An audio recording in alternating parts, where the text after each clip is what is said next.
আবার কর্তৃত্ববাদী ফ্যাসিবাদী দুর্নীতিবাজ হয়ে যেত। এই রাষ্ট্রের কাঠামোকে আমরা পরিবর্তন করেছি। আমরা রাষ্ট্রপতির ক্ষমতাকে নিয়ন্ত্রণ করেছি, প্রধানমন্ত্রীর ক্ষমতার ভারসাম্য এনেছি, judiciary, integration commission, social administration, 6টি রিফর্ম কমিশনের মধ্য দিয়ে এক অভাবনীয় সংস্কার আমরা করেছি। সেই সংস্কারের পক্ষে আমরা ভোট দেব। কি বলেন?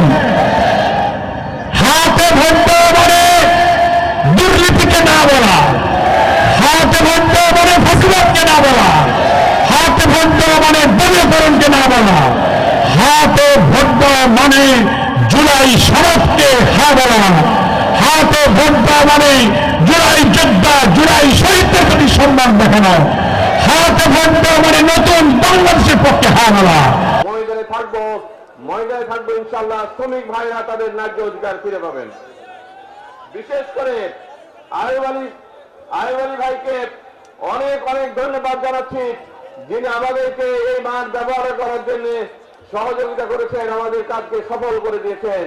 সবাইকে ধন্যবাদ।